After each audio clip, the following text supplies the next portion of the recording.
نن تاسو ته د جرمني هیواد ته د مهاجرت په اړه یو تازه خبر تاسو سره شریکوم. نو جرمني اعلان کړی ده چې د افغانستان څخه به ماهانه 1000 فامیلونه به دوی وباسي. 1000 هغه فامیلونه کوم چا چې ژوند په خطر کې اوسیږي.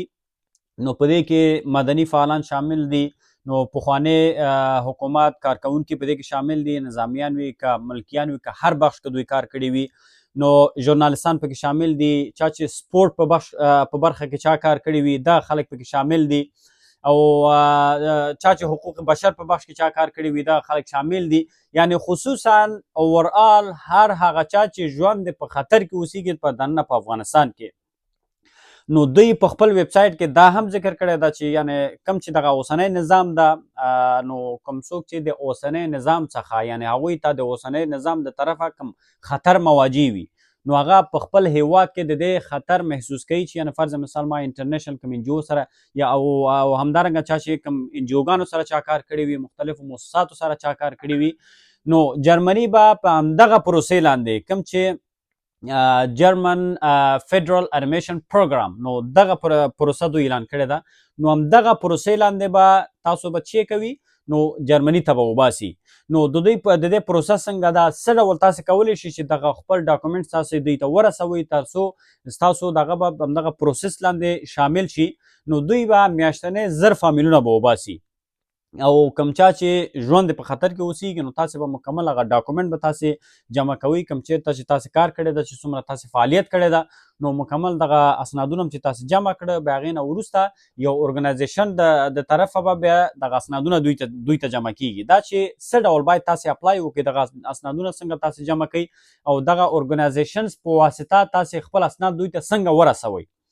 نو راځو په همدغه ویډیو کې مکمل په همدغه موضوع باندې ما خبرې کړي دي، او مکمل هغه ویب سایټ ته به ځو، مکمل هغه طریقه به تاسو ته وښایم چې ترڅو تاسو وکولی شئ چې خپل ډاکومنټس دغه پروسې ته تاسو جمع کوئ، او همدغه پروسې لاندې تاسو جرمني هیواد ته لاړ شئ. نو ورځو سکرین طرف ته. بسم الله الرحمن الرحیم. نن راځو په دې باندې غږیږو دا چې کوم جرمني کومه نوې پروسه اعلان کړې ده افغانانو دپاره چې ماهانه به 1000 افغانان به د افغانستان څخه وباسي. خصوصا هغه کسان کوم څوک چې کوم چا چې ژوند په خطر کې اوسیږي، فرض مثال یا ژورنالیست وي یا مدني فعال وي یا مخکنی دولت سره کار کړی وي، نو یا حقوق بشر په بخش کې کار کړی وي، او دغه اوسنی نظام چې کوم یو دی د دې د لاسه دوی ته جدي خطر مواجه وي، نو دغه خلک جرمني اوس وباسي جرمني ته. نو دغه پروګرام چې دا د څه په نوم یادیږي، دغه پروګرام چې د جرمن فدرال ګورنمنت انیمیشن پروګرام په نوم دغه برنامه ده. نو اوس راځو دا چې دا کومه پروسه ده، څنګه د خلک وباسي، نو څه ډول تاسو کولی شئ چې خپل اسنادونه تاسو برابر کړئ. لکه څنګه چې تاسو ګورئ زه هماغه اوفیشیل ویب سایټ کې یم، په کوم ویب سایټ کې چې دوی دغه خبر نشر کړی ده، او مکمل هغه طریقه تر اوسه پورې دوی څومره کسانو دوی سره راجستریشن کړی ده، او راجستریشن څنګه کیږي، څنګه باید تاسو اسنادونه دوی ته ورسوئ. نو هماغه ویب سایټ کې زه یم. نو راځو به مکمل A to Z دا به هر څه تاسو سره زه شریک کړم. نو لکه څنګه تاسو ګورئ چې دا خبره رښتیا ده، ځکه چې دوی په خپل ویب سایټ کې دلته دا خبره شریک کړې ده، فدرال منسټري اف د انټیریر اینڈ کمیونټي. نو راځو joint press release by the Federal Foreign Office and the Federal Ministry of the Interior and Community on the Federal Admission Program for people from Afghanistan. صحیح شو دا تاسو ګورئ. People from Afghanistan who are at particular risk. نو هغه یوازې هغه کسان د افغانستان څخه چې هغوی یو د هغو ته کوم خاص خطر مواجه وي. اوس راځو مکمل په همدغه سیستم سره به مخکې ځو، او تاسو ته به یو په یو مکمل هر څه به تاسو ته ښودل کېږي همدلته. نو همیش ما کوشش کړی ده چې تاسو ته همدغسې برنامې زه پیدا کړم چې دا ګورئ تاسو د following framework was agreed upon for the federal admission program for people from Afghanistan who are the at particular risk. Afghan nationals in Afghanistan who ګورئ Afghan nationals in Afghanistan who have exposed themselves to particular risk through their commitment to women's and human rights, or their work in the spheres of justice, politics, the media, education, culture, sport or academia in are thus vulnerable. یعنی هر بخش کې کسان دوی دلته یادونه کړې ده د هر بخش کسانو چې دوی جدي خطر لاندې واقع اوسیږي نو هر بخش کسان پکې کولی شي چې دغه وکړي دغه برنامې ته رجستریشن دوی وکړي نو هر بخش کې حتی چې سپورتس بخش کې کسان چې دوی ته خطر مواجه وي پالیټکس په بخش کې کسان چې دوی ته جدي خطر مواجه وي یا مخکنه دولت سره دې کار کړی وي نو هر څه یو په یو اوس راځو د دې مکمل پروسیجر ته راځو چې کوم پروسیجر باندې دوی دغه سیستم مخې ته وړي. only people who are living in Afghanistan can be considered for inclusion in the program. یوازې هغه کسان دغه پروګرام ته ګډون کولی شي کوم څوک چې دننه افغانستان کې اوسیږي. The names of suitable persons are put forward by the authorized agencies. یوازې هغه کسانو سیستم مخې ته پروسې لاندې به نیول کیږي کوم څوک چې دي نو چې هغوی دغه برنامې ته وړ دي یعنی کوم شرایط چې دغه برنامې ته دي یا هغه برنامې ته برابر دي. The agencies will be designated by the German government and be granted the right to nominate individuals due to their specific knowledge of the persons eligible for admission to the Germany or of the situation in Afghanistan.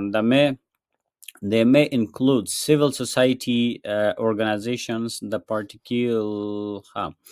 participating civil society organizations are assisted in this process by a coordinating offices funded by the Federal Ministry of the Interior and Community. نو خبره دا ده چې په دې کې د هغه ارګنایزیشنونو دوی یادونه کړې ده چې دغه اسنادونه او دغه پروسه چې څنګه مخې ته ځي دا کوم ارګنایزیشنز دي نو په څه ډول باید مخې ته راشي. لکه هر څوک انډیویجوالي نشي کولی هر څوک چې دغه برنامې ته فرض مثال هر یو فرد ځان ته اپلای وکړي نو دا یو فریم ورک لري چې هماغسې به تاسې مخې ته به ځئ نو دا به لفظي په دې ترجمه نه کړي چې دلته لاندې تفصیلي ډول زه لاندې راځم. Only people who are living in Afghanistan be considered for inclusion. At the start of the government, the focus will initially be on persons on whom the particular agencies already have information. The plan is to make new registration possible at a later stage of the program. The German government decisions on selection will be based on names. اوس راځم د اډمیشن او د مکمل دغه سیستم ته دیتا براشو scale. The plan is to approve around 1,000 Afghans. دا چې کوم ما تاسو ویل چې ماهانه به دوی 1000 افغانان به دوی وباسي ماهانه څومره 1000 افغانان به دوی وباسي. اوس راځو مکمل دا تاسو وګورئ. The plan is to approve around 1,000 Afghans at particular risk along with their family. نو په دې کې تر ټولو ښه خبره ده چې تاسو فامیل سره وباسي. نو 1000 افغان دنه مطلب دا ده چې یعنی 1000 ماهانه 1000 فامیلونه به د افغانستان څخه ویستل کیږي 1000 فامیلونه. نو the plan is to approve around 1,000 Afghans as particular risk along with their family members from Afghanistan for admittance every month.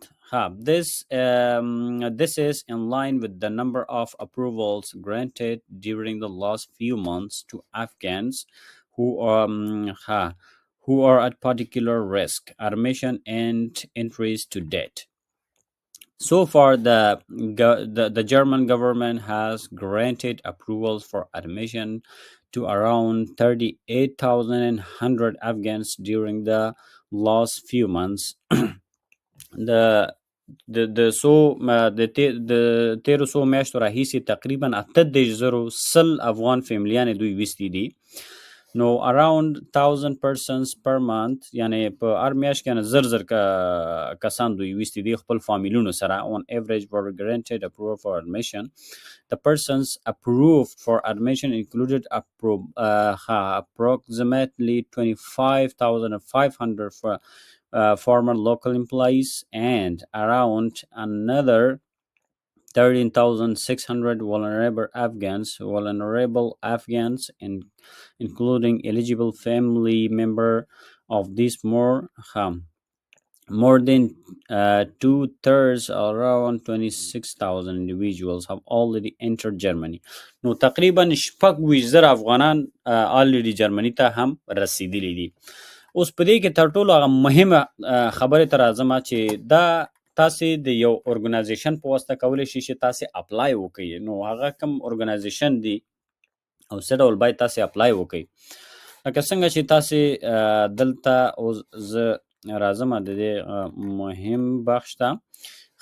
تاسې وګورئ چې to find organizations authorities to submit صبر دی واره تاسې دلته راشي. to register for the German federal admission program, particularly for Afghans at risk, you need to follow these steps. یعنی تاسې به که څوک غواړي چې دغه برنامې ته رجستریشن وکړي، تاسې باید لاندې دغه برخو ته باید تاسې متوجه اوسئ. نو دا شرایط دی. Eligibility check، لومړی به دا به چک کیږي چې تاسې eligible هستئ او کنه چې کله تاسې اسنادونه ورته جمع کړه.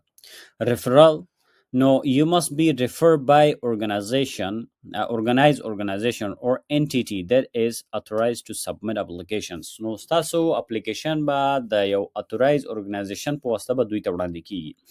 یعنی هر یو فردي کس نشي کولی چې دې ته مستقیم اپلای وکړي. صحیح ده؟ هغه ارګنایزیشن به دوی ته ستاسو اسنادونه هر څه به دوی ته به وړاندې کوي. To the program, unfortunately, individuals cannot apply. یعنی هر یو فرد ځان ته نشي کولی چې اپلای وکړي. صحیح ده؟ دلته ګوره یو ځل بیا تکرار، you must be referred by a organized organization or entity that is authorized to submit the application. یوازې هغه ارګنایزیشنز کوم چې هغوی ته اجازه ورکړل شوې ده چې دغه اپلیکیشن دوی ته سبمټ کړي. documentation، prepare all necessary documents such as proof of your risk. نو کم اسنادونه پکار دي. نو هغه اسنادونه چې کم چې د دې دغه ثابت کوونکي دي چې یعنی تاسې په رسک کې یاستئ، هغه ډاکومنټس چې تاسې تر څو دوی ته ثابت کړئ چې ستاسو ژوند په خطر کې ده.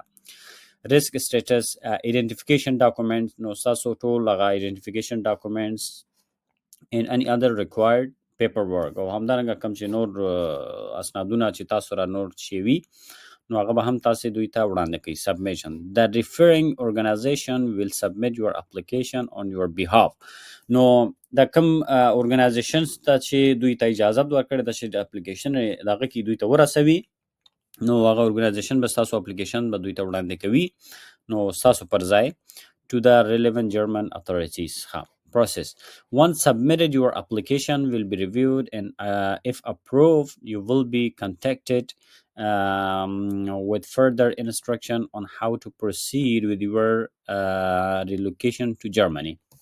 نو چې کله هر څه سبمټ شول او ستاسو دغه ریویو شول او اپروف شول د جرمني د خوا، بیا هغې نه وروسته به تاسو سره به تماس نیول کیږي د نورو اضافي معلوماتو لپاره، او بیا هغې نه وروسته به هغه پروسس کیږي تر څو تاسې بیا د افغانستان څخه ووځئ کوم بل هیواد ته او هغه دې څخه ستاسو پروسس شروع شي.